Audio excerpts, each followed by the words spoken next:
Okay, let's just dive right in. There's a piece of math at the heart of all this that is, uh, frankly, it's terrifying. It really is. We're talking about the ratio of damage, Exactly.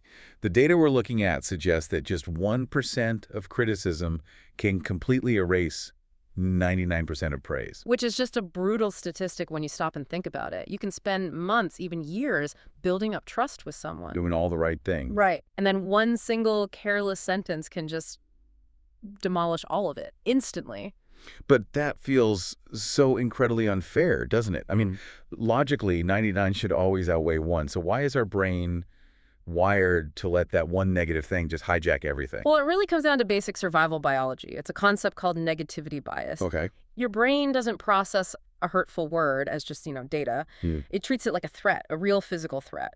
The amygdala lights up like you're facing down a predator. So it's not an emotional reaction, it's a biological one. Precisely. And that's why the impact is so asymmetrical.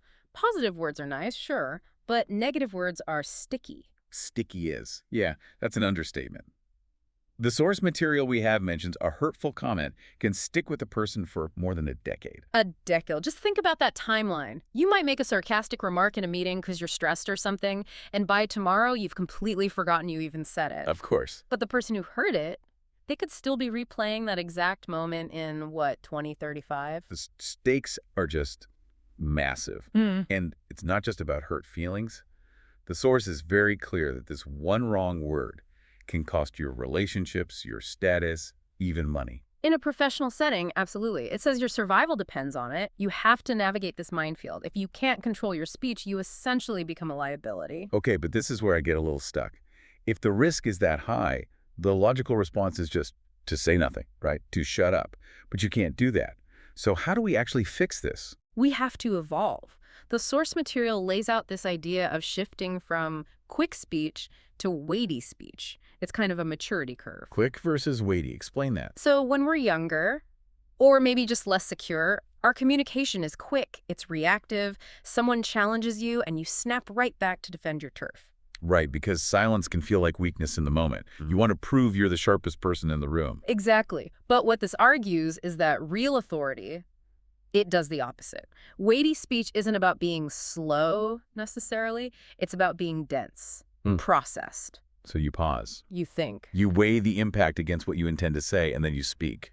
But let's be practical. In a high-pressure meeting, if I'm taking a few seconds to process every single thing I say, don't I just look indecisive? You'd think so, but it actually signals the opposite. It signals power. And this ties into another critical point here.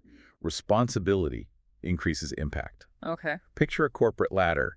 If an intern makes a sarcastic joke that a project is going to fail, it's, it's annoying, maybe inappropriate. But if the CEO makes that exact same joke, It's catastrophic. It's now interpreted as a signal, a lack of confidence, maybe even a reason to cut the whole project.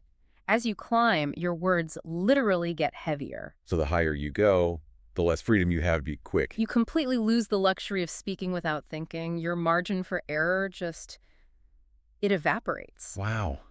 That honestly sounds exhausting. And we're all human.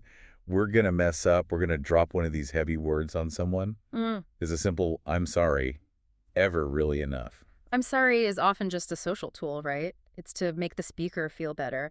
The protocol in the source is deeper. It says, if you cause harm, make amends. What's the real difference there?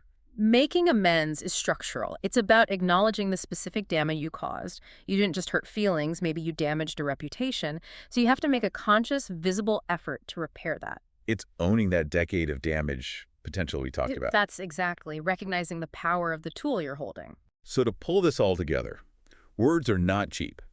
They're heavy. They can trigger our most basic threat responses. And to thrive professionally, we have to stop trying to be fast and start trying to be weighty. That's the whole mission. So I want to leave you with a final thought to chew on. We often equate speed with intelligence, especially in conversation.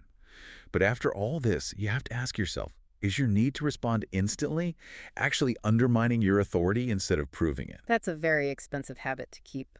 Thanks for joining us for this deep dive. We'll catch you next time.